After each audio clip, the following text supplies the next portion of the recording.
So hello everybody. Thank you for joining us again. We are live, aren't we? Sorry, we've all just had lunch and we're still digesting and feeling very, very slow on this, what day is it? Saturday afternoon. So thank you very much for leaving your lunch, potentially, to join us in a discussion about the weaponization of nostalgia. I'm Julie Pizzetti. I'm Global Director of Research at the International Centre for Journalists and Professor of Journalism at City University in London. And I'm joined by this stellar panel. To my left is Gary Pierre, who's the founder of the Haitian Times and a former New York Times journalist and editor-at-large at Folha de Sao Paulo, which I've finally learned to pronounce after many years. Patricia Campos Melo, Maria Ressa, Nobel laureate, but also CEO of Rappler and a professor at Columbia University. And last but very much not least, Natalia Antalava, who is the co-founder of and editor-in-chief of Coda Story. And we're here today to discuss themes that have emerged from a research project I lead with my colleagues at the International Centre for Journalists, which is focused on counter-disinformation work among newsrooms in 5 countries. And we have representation from 4 of those countries on stage today.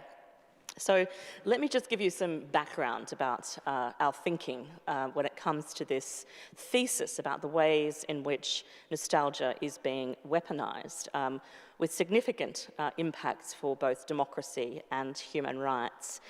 So we have identified it as a pernicious trend that is infecting democratic deliberation and also affecting the outcomes of elections around the world.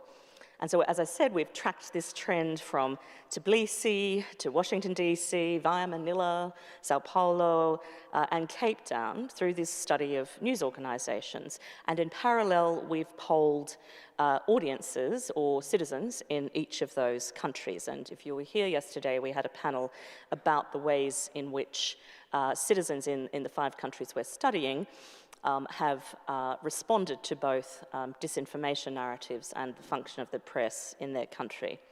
So in Georgia, we see the Kremlin's allies have seized political control, and partly that's with the aid of Soviet-era nostalgia. Then in the US, we have the Make America Great Again movement, MAGA, which delivered President Trump a second term in the White House, despite his 34 felony convictions and an attempted insurrection. Then in the Philippines, thanks in part to a successful revisionist history campaign, the Marcos family was returned to Malacanang Palace 30 years after Ferdinand Marcos was overthrown in the People Power Revolution. Meanwhile, we see Bolsonarist forces resurgent in Brazil, and we see similar trends also in South Africa, and we'll talk a little bit about those as well. So in essence, it's back to the future all over again. I want to start with you, Gary. You found yourself at the center of a storm that was instigated by speeches from both President Trump and Vice President J.D. Vance on the campaign trail last year, in which it was falsely claimed that Haitian immigrants were eating the cats and dogs of their neighbors. And your outlet was at the forefront of efforts to correct the record, to counter that disinformation, in the midst of the weaponization of nostalgia in the sense of false narratives about security. Security for the white community, security in the ideal of economic prosperity, which somehow they seemed to land the message was threatened by migrants, particularly Haitian migrants, particularly in Springfield, Ohio. Can you please just talk us through your understanding of how this trend of weaponizing nostalgia has manifested itself from the front line in the US? Well, thank you, Julie. So those of you who may not be aware of the background of the story, J.D. Vance, who then was a vice presidential candidate, echoing some rumors in Springfield, Ohio, that Haitian migrants were eating people's pets and cats, cats and dogs. And I often joke that in America, we love pets more than people. And so it was a very big story. It was also amplified by Donald Trump during the first and only debate of the presidential campaign, and where he kind of internationalized the story, so the world had heard about this. And knowing that it was false,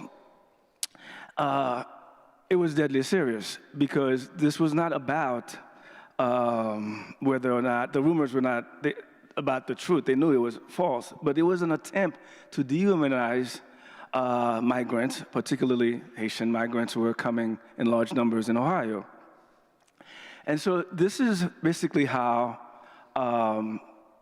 you weaponize nostalgia, because, let's look at the MAGA movement for a moment, what it is. The MAGA movement wants to make America great again. When was America great in their mind? Was in the 1950s. Where the 1950s, Julie needed a man to get a credit card. Immigrants were not locked out of the country. Black people were living under legal segregation. So it was great for some, but not most. It was not so great after all. And so basically, this is not about the past. This is about defining the future and making America a white country that it never was. It's false, and this is sort of like where and how you weaponize nostalgia. Because I think America, well, not today, but recently, was a damn good place, and I didn't need to go back to the 1950s or 40s. Thanks, Gary, and we'll unpack some of that as we continue the discussion.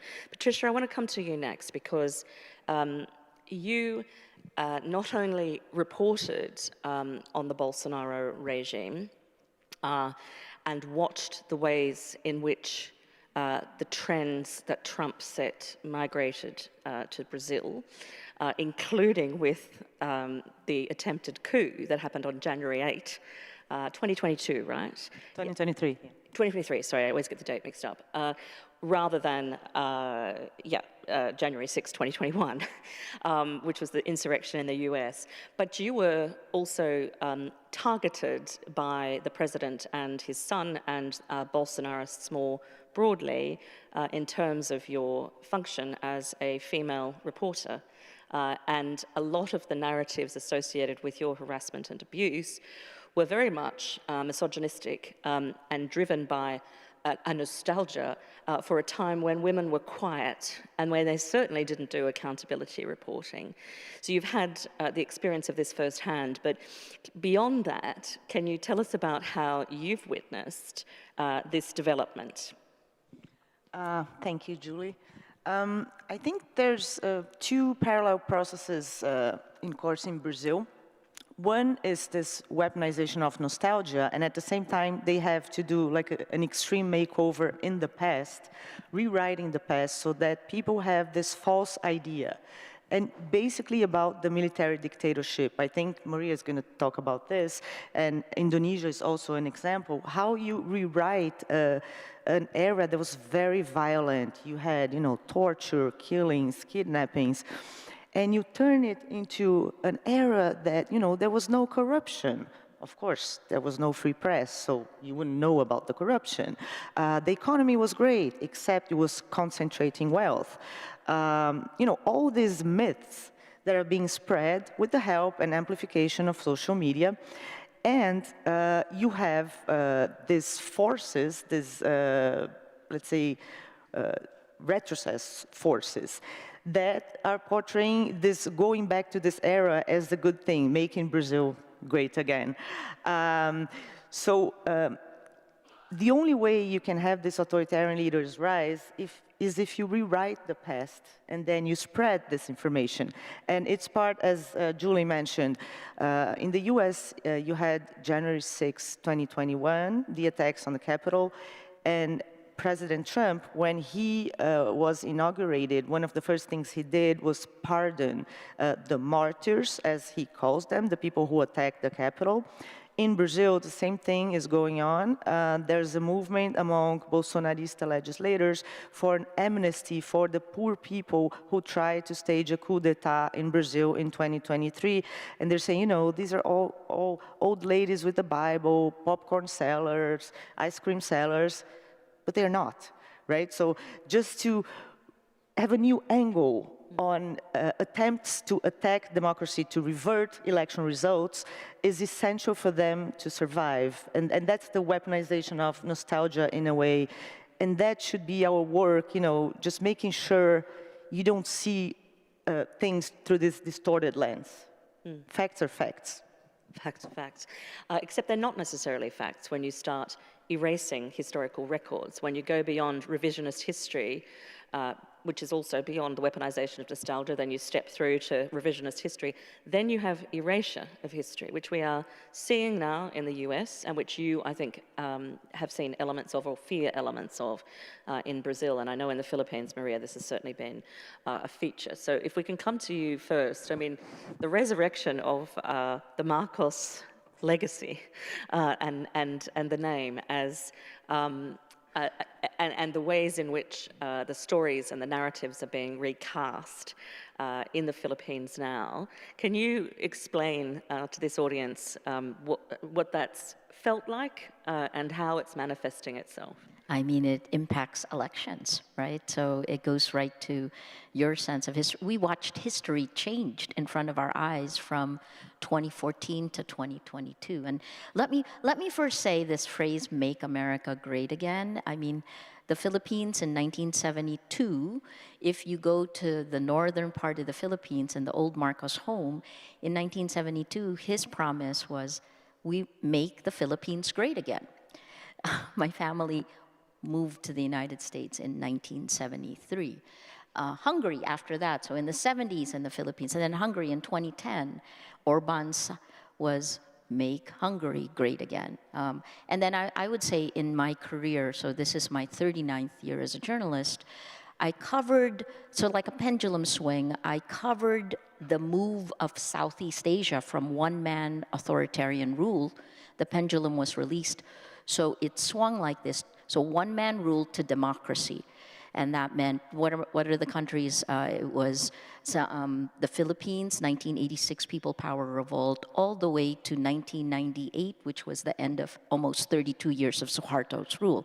But all these groups are back in power. The men are back in power, right? In the Philippines, Marcos won, Ferdinand Marcos Jr., the only son and namesake of the man who was kicked out, the kleptocrat accused of stealing $10 billion in 1986, kicked out in a peaceful people power revolt that began the swing to democracy, the only man who made the Swiss banks change their laws. So his only son and namesake won overwhelmingly in the 2022 elections, largely because of, in 2014, Marcos Jr. literally began to change the name Marcos from a kleptocrat, kicked out by his own people, to the greatest leader the Philippines has ever known. And it started on YouTube with him as a Jedi Knight holding a lightsaber. And it spread first on social media. So this is, you know, it's death by 1,000 cuts, death by 1,000 cuts of our rights, but death by 1,000 cuts of our past. And when our reporters in Rappler went into the poorest parts of Metro Manila, asking people who they voted for, when they voted for Marcos, they were asked, "So why did you vote for Marcos?" "Oh, because I'm gonna get gold." And then, of course, we ask, where are you going to get gold from? YouTube, the Marcos gold will come to me. No one, of course, got any gold, right? So it's not, sorry, let me finish the last part, which is, now you've seen the Philippines. We're back to the future, but it's not just the Philippines. In Malaysia, this kind of nostalgia for the past. So from 1986 all the way until I stopped reporting for CNN in 2005, in every one of the countries I covered, there's nostalgia for the strongman ruler. And there's that because when you are a citizen in a democracy and you actually have to work, you kind of wish you didn't have to. But from 1986 to, I would say, 2004, civil society was strong enough, because we didn't have big tech, we didn't have social media strong enough yet. Civil society was strong enough to fight back and remind people that when you had a dictator or when you had an authoritarian ruler, you lost your rights.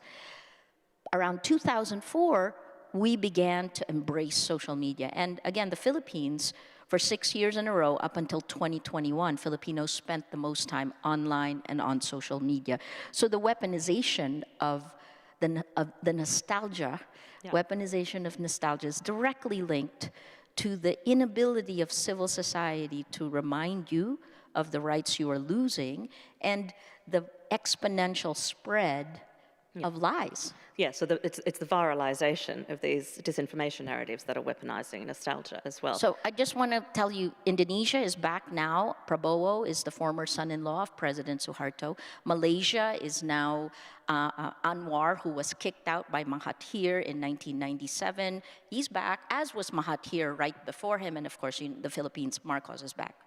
Hun Sen never left Cambodia. And I should add too, as the Australian on the panel, although Australia is not a country that we were studying for this project, in 1996, when I was a national political reporter with the Australian Broadcasting Corporation, the Howard government, which was really retrograde in terms of equal rights, in terms of Indigenous rights, and in terms of migration, had a policy, had a slogan to make Australia relaxed and comfortable again.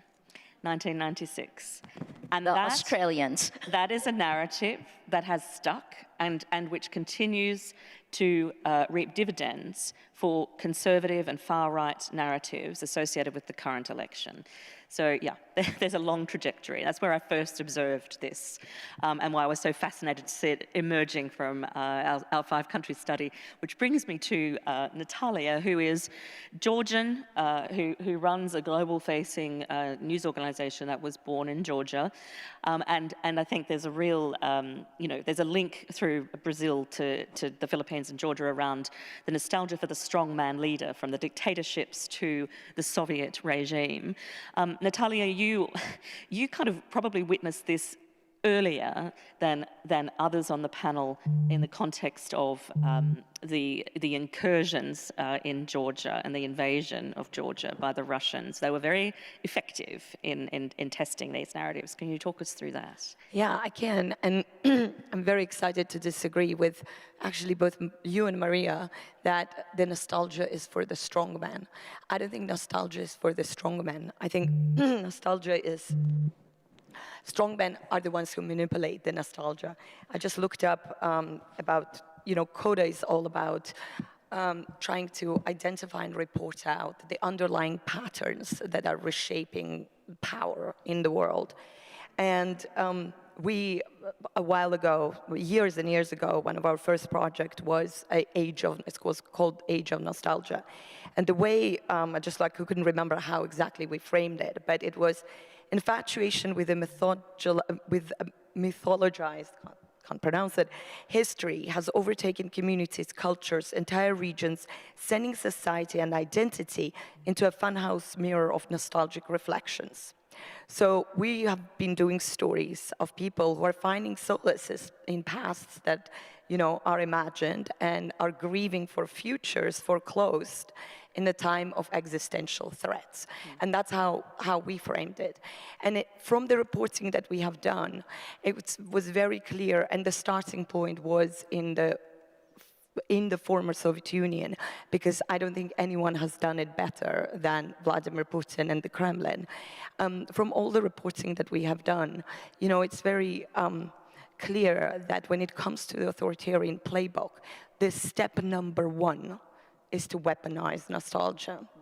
And in order today to understand the war in Ukraine and what's happening in Ukraine, you have to understand that for the past 15 years, the Kremlin has been making the Soviet Union great again. You would turn on the television in Russia, Russian state TV, and you would see You would think that the Second World War ended yesterday in films, on news programs, but that was less important.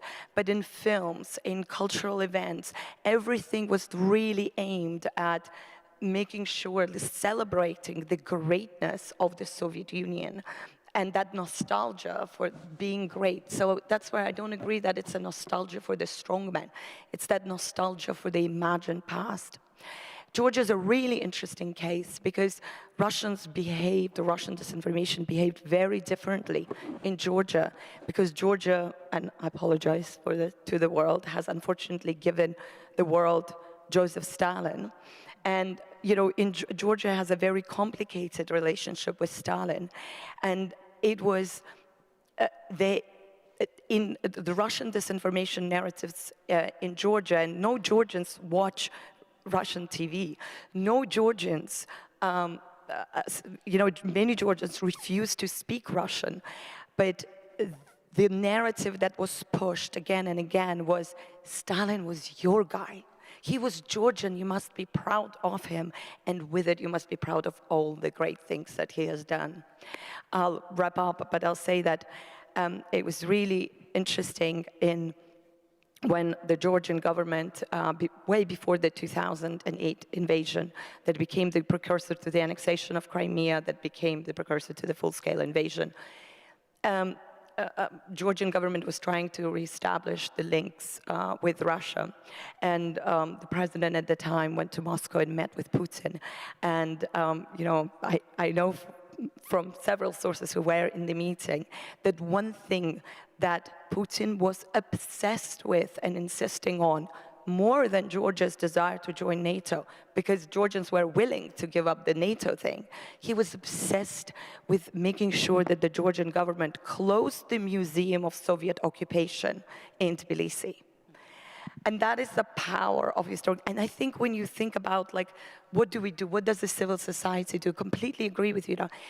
These are the stories these are the histories that we need to tell. I promise now this will be the last point. A few years ago, we did a project called Generation Gulags, when we realized that these people whose stories, unlike the stories of the Holocaust, have never been really taught or told.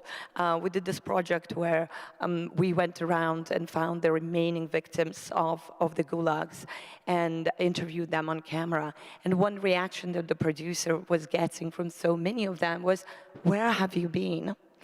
And this producer, for whom it was really personal, because history is personal. She was killed. She was Russian. She was killed by the Russian airstrike in Kiev. She was the first journalist who was killed.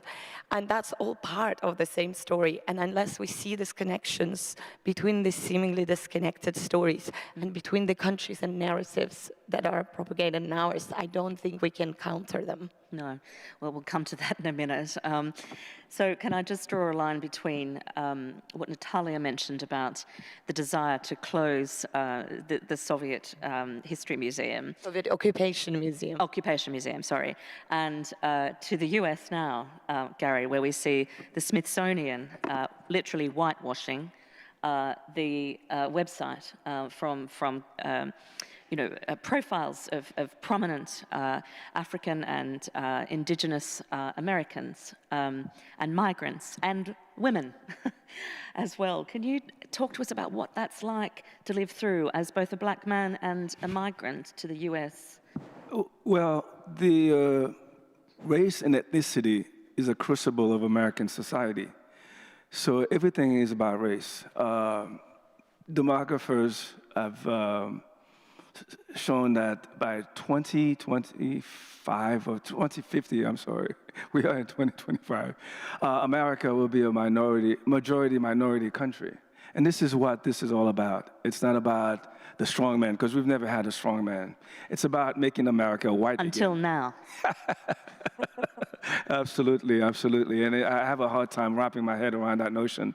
But yeah, and part of it is to erase African-American contribution to the United States, indigenous people, their land, that we took over, we stole, and we marginalized them, and other immigrants who came. I mean, Italy in 1800 was a major senders of immigrants to the United States. The Italians, Americans play a great role in the development of America.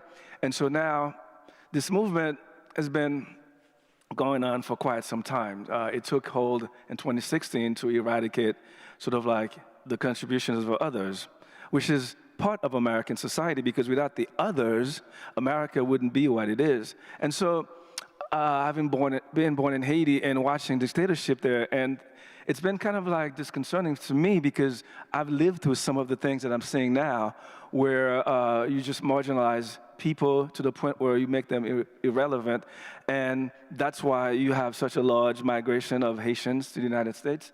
And so now we are in the middle of it, and it's a fight. It's worth having, and it's. In many ways, I'm glad that this is not just happening in America, because we have allies in Brazil and the Philippines, all over the world, that we could learn from, because this is totally new to us. We've never had this playbook. We don't know what to do. And this is the reason why you see America is like shell shock right now, the average American, and trying to figure out what to do. Because one of the things that's happened to us when we push back about the rumors about Haitian migrants, well, it was really about seizing the narrative and making sure that you're not defining who's an American, because America is an experiment that's still going on today. I just want to reflect on Australia again for a moment, because this is reminding me so much of even aspects of this weaponization of nostalgia that I'd forgotten. So the same Prime Minister I mentioned from 1996, who was still in power by 2007, also attempted to marginalize Indigenous history. He did so by targeting the National Museum, and he did so by weaponizing a phrase, "We don't want a black armband view of history," which was literally about whitewashing as well.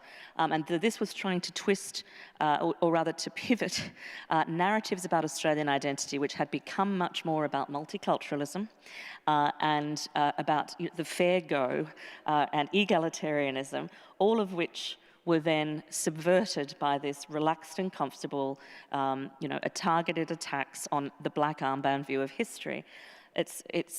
So there was a playbook already in a Western liberal democratic context. We just failed to get that beyond the borders of Australia at the time.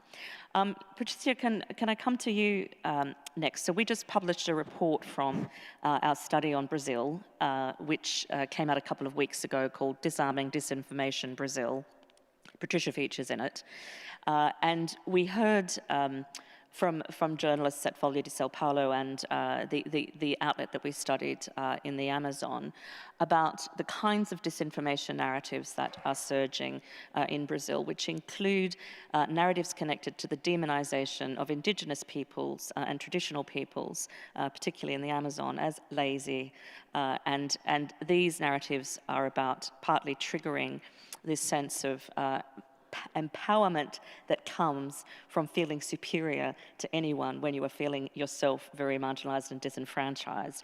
Can you just speak to us about some of the other narratives that you're seeing surge again, and perhaps connect us to the former dictatorship, to the current time? Sure. And this disinformation campaign against the indigenous people, it's interesting how there's a clear economic basis for that, because extreme right governments in the previous government, they were stimulating illegal mining in indigenous reservations. So, and saying, some of the indigenous people who are not lazy, they want to make business. They want to open their land for business. They're going to be rich. So it's funny how everything sort of prepares the terrain for what might be coming again and what we saw before. And the other thing is, it's very hard to compete with this weaponization of nostalgia.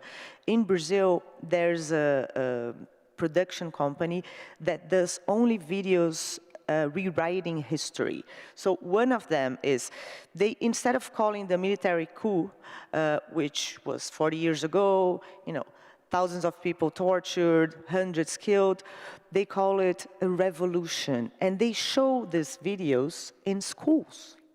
Because schools, you know, they don't have resources, public schools, the government, so they're more than happy to welcome. Of course, this is, you know, teaching material. On the other hand, we are seeing, and this is not only in Brazil, but everywhere, the demonization of any kind of content moderation. So in that sense, if our power was already limited in terms of countering these nostalgic false narratives, it's going to get harder and harder because, I mean, they can spread this thing freely without any barriers. And again, this is preparing, it's a pendulum, as Maria was saying. One thing that I think is because the Trump administration in the US is being so extreme, right? Maybe there's a galvanizing of, you know, democratic movements in other places to avoid the situation to become true in other places. But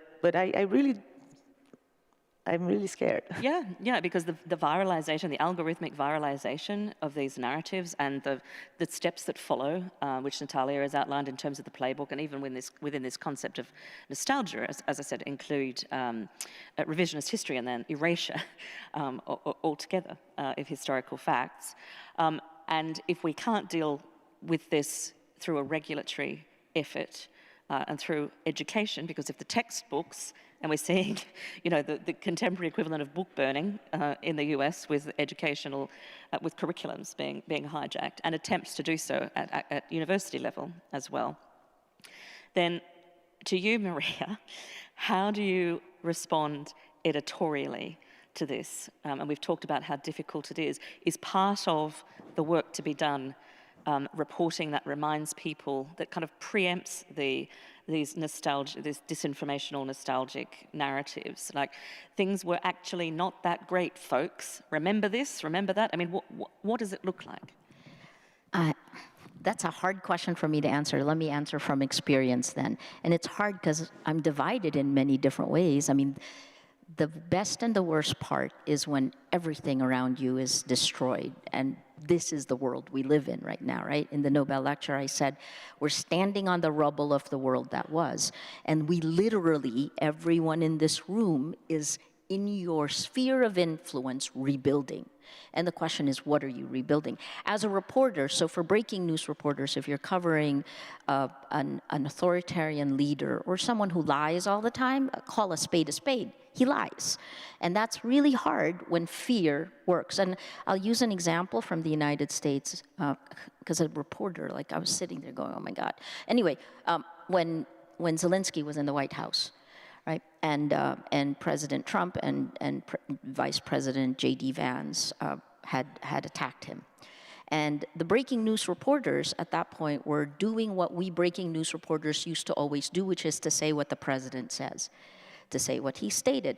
You repeat it over and over. I came from CNN, so it was like, it was repeated every hour on the hour. But when you're dealing with a president who lies, the first thing you need to do is to actually say first what the lie was, which is Russia invaded Ukraine. It isn't the other way. Ukraine didn't deserve it. And then the second part is, so facts, context is the other part, right? You came from BBC, I came from CNN. So the breaking news part has to shift. We had to do that for Rappler in the Philippines, but when we said President Duterte lied repeatedly, of course he came right back at us. And part of the reason I had almost over a century of cumulative jail sentence was because we kept saying he lied and kept putting context and kept sticking to the facts. The facts are not enough, as we know, because it's about manipulation of emotions, which is where the tech platforms came in. So then after the reporting, then it goes down to the management of every news organization to make the choice. Because in the Philippines, again, it's easier to say the Philippines, but in the Philippines, corporate media went with the money. When you do that, you give up everything. And you're also American, and you're Oh, yeah, seeing can I just similar say? patterns, right? Well, the flip side, of course, I have PTSD. This is like the second time in a decade that we're living through. I'm living through the same thing. I'll summarize for you what happens, right? The first, media capture. Second, academic capture. Third, NGO capture. Fourth, state capture. Cutting through all of that is the breakdown of rule of law, right? When you lose your rights in the moment, so the Philippines and the United States have the same, the Philippine Constitution is patterned after the United States. We have 3 co-equal branches of government, and what happened in the Philippines, same as in the United States, is that the executive begins to rule by executive order. That's our first thing that happened in the 70s with Marcos. He declared martial law through executive order. And then the legislative is either one of the 3 C's, corrupt, coerce, co-opt. The legislative gives up its right to be a check and balance. And then the people try to go to the judiciary, but the judiciary takes too long. Or the judiciary is co-opted, which is what happened in the Philippines. In the Philippines, Duterte became the most powerful leader we had ever had within 6 months. And the United States is doing it much faster, a month, 2 months. Yeah. But I'll say one last thing. Because they have the playbook. Well, Exactly. they have the playbook, right? But I'll say that this, right? It boils down to the citizens, to every citizen in the democracy. And I'm a little bit worried that Americans are like deer in headlights, but if you don't act now, the next day you lose a little more of your rights. And again, the lesson we've learned in the Philippines is that clawing back your rights later is 4 or 5 times more effort. And in the case of our broadcaster, the largest broadcaster in the Philippines, which lost its franchise to operate, or in the United States, license to operate. I managed the largest news group. That was the news group. They lost their broadcasting power, and they, even after Duterte left, they never got it back.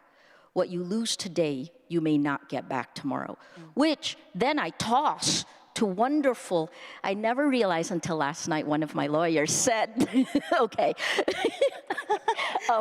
Georgia is in almost 140 straight days of protests, and she will say, we debate this all the time, she'll say it is much more, but from the time when, through the cold, through everything, through the jailing of Mizia Amaglobeli and the... Many, many others too. Yeah, so it comes to you, the citizen, the journalist, civil society. That's, if you don't protect it now, you lose it.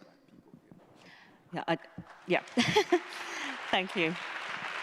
So Maria was throwing to Natalia, but I'm going to throw back to Gary, who wants to say something before I come to you, Natalia. Yeah, it's a very good point, Marie, because the problem is in the US, 50% of people still support this. They don't see anything wrong with what's going on. And this is what scares me the most, because the protests you see in Georgia, which is really incredible, I doubt it that we'll see it in America. And I use the word scare, and I'm not scared easily as a person who's as a journalist who's covered foreign wars and all of that. But it's scary because we talk about information, the media, and all of that, what we do, but there's, I would estimate, 40% of Americans who are living in an alternative world. I'll just give you an example. My brother-in-law called me once and said, Gary, can you check out, because I heard that Brennan, Comey, and all these guys were going to be arrested soon. And I told him, well, George, I'll check it out. Of course, I didn't check out anything because I know that's not the case. But the world in which he consumes news is information that is so totally different that we're not having the same conversation. Yeah. And that is scary. Indeed.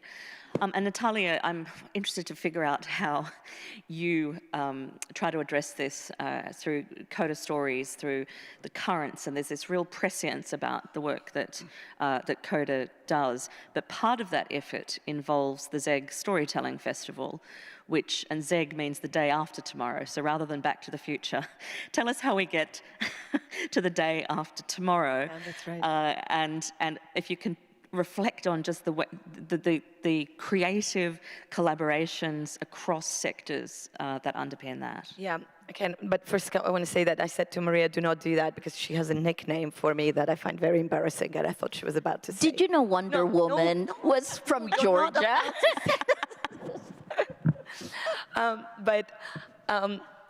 It's you know, I spend a lot of time thinking about what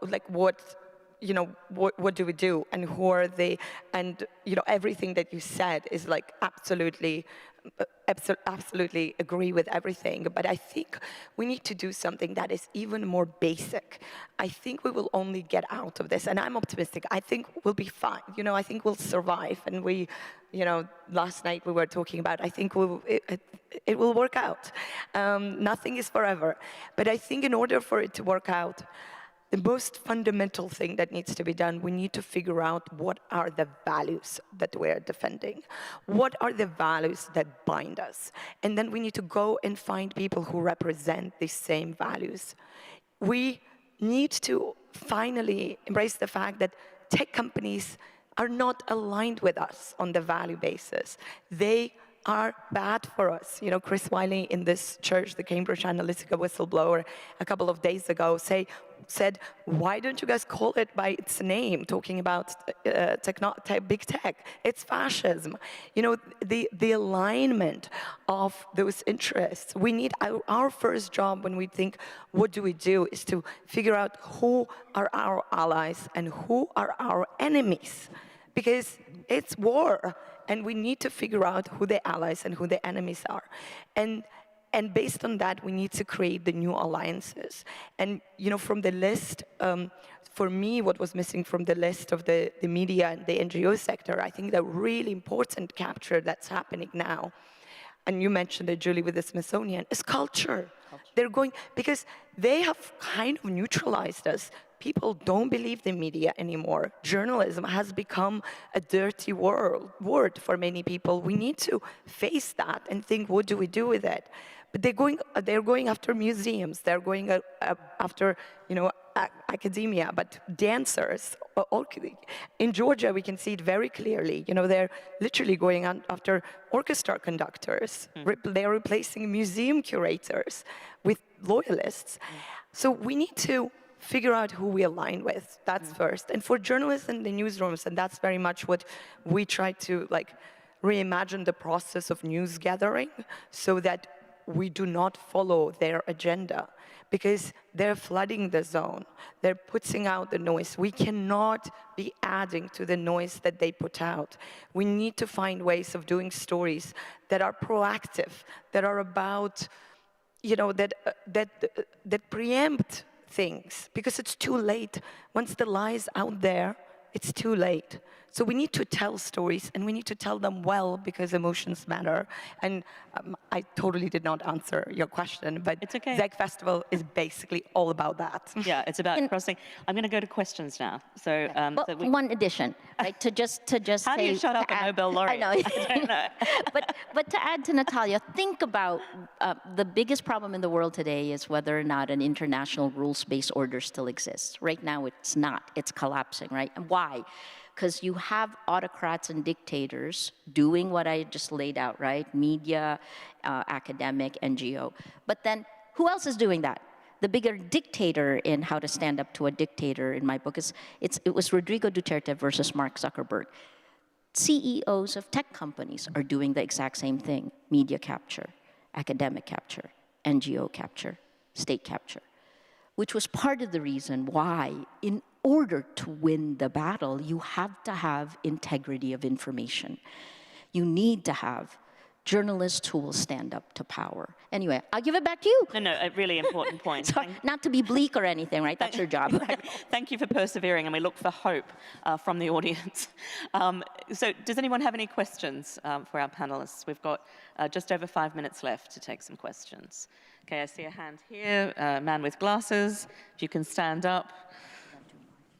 And if you feel free to tell us who you are, but certainly where you come from. Thank you very much for that panel. I'm Philip from Switzerland, co-founder of the European Correspondent. We have not really a European civil society. But my question is more basic. So if I understand you correctly, your argument is that the level of nostalgia is always roughly the same, but then there is a missing civil society actually combating that feeling. But it's not that there is more nostalgia. It is just that we're less good at fighting it. Is that correct? Well, I would add to that it's about, I mean, the weaponization piece is about, it's about myth-making, it's about reinvention, and it's about leveraging genuine nostalgia for feelings that are associated with comfort, for feelings that are associated with security, for feelings that, you know, give us memories of events and times in our lives where we were happy somehow more happy. So it's about that, but it's also about infusing those memories with disinformation and about transforming them in such a way that there's political value, and political value that's specifically associated with authoritarianism. Did you want to respond? Nostalgia is like faith, right? Faith can also be weaponized, but what they both are is visceral, and the manipulation is emotional. So these are all the way our biology gets hacked. So the tech enables the hacking of our biology through our emotions, but these are just some of the tactics. So like faith, in the Philippines, for example, Duterte had a pastor, Paulo, who calls himself the Son of God. The Philippines is also the largest Roman Catholic nation in Asia. When the Catholic Church does not actually pull the community together, the cults do. That happens in other parts of the world. And we haven't spent much time talking about this, but the ways in which the church, so fundamentalist Christianity, is being used as part of the weaponry, particularly in the US and Brazil and elsewhere. Gary, did you want to also respond? Christian nationalism. Yeah. Well, I mean, you know, we try to see, I'm optimistic as well, but I think in America, it's going to come down to money. These people are nostalgic about the good old days. Well, how are they doing financially? Now that, you know, you demonize the others and they're marginalized, and are you doing better? Are you better off than you were 4 years ago, to quote an old Republican, Ronald Reagan? And so that's where we're going to see the changes. I mean, I don't believe Americans are going to take to the streets in any significant numbers, because that's not in our DNA. And I think it's about money. That's kind of depressing, actually. Would you like to? Well, no, I am pushing back on this notion that we are this superior country and that we love liberty more than anybody else. That's bullshit. Yeah, very important point. Patricia. Yeah, I just wanted to add something. It's not entirely related, but it is related to something Maria said here and everybody said here about the tech, big tech. I think we also have to have in mind there's a fusion between the state and big tech, and this is all different. It's a whole new game. And I'll give you an example how the US government is willing to use its power to impose things that are beneficial to their companies. In Brazil, you have a private lawsuit from Florida questioning a decision of the Supreme Court regarding two companies. It's actually Rumble and Truth Social that belongs to Donald Trump. Saying, you know, the court order was not appropriate, was not free speech, blah, blah. State Department issues an official statement criticizing the Brazilian government. It's a decision by the Supreme Court in Brazil about the Rumble company in Brazil. And you have the US state defending a big tech company in other countries. It's just... Yeah, and that's being exported globally, and it has global ramifications. We only have 30 seconds left, but if somebody has a very quick question, I can squeeze it in. One here in the front with the blue T-shirt. Make it really quick, please. Hi, thank you. My name is Thijs. I'm a teacher in ethics and a researcher at a journalism school in the Netherlands. And I think by Tuesday, many of the people here will be worrying about their outreach on Instagram and TikTok. So how do we really, really say goodbye to big tech? Okay. That note. Yeah, who wants to take this? Natalia. And We talked about it in the panel here a couple of days ago. We just put out this podcast. It's called Captured, and it's hosted by Chris Wiley. And we sort of tried to tackle, we discussed that question for months and months working on this investigation. And what I really like about his message, and I think he's right, I'm convinced by it, is that this is not about convenience. You know, if you want to scroll through Instagram and put it out, it's fine, do it. It's not about like giving up the mobile phones.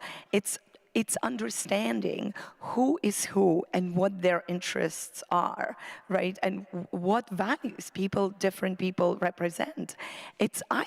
I really think that the most important thing is to go back and unite, not around necessarily identity, like not around the idea, oh, like I am civil society, like what does that even mean? But, you know, am I aligned with this person who is like a businessman? And maybe there is a tech bro who builds a great company that is, you know, Matrix. You know, things are possible, but it's not, like nothing is new here. It's that same game of money and power, and it's just being played with new tools. And we need to have more imagination in how we confront it, but I don't think it means giving up.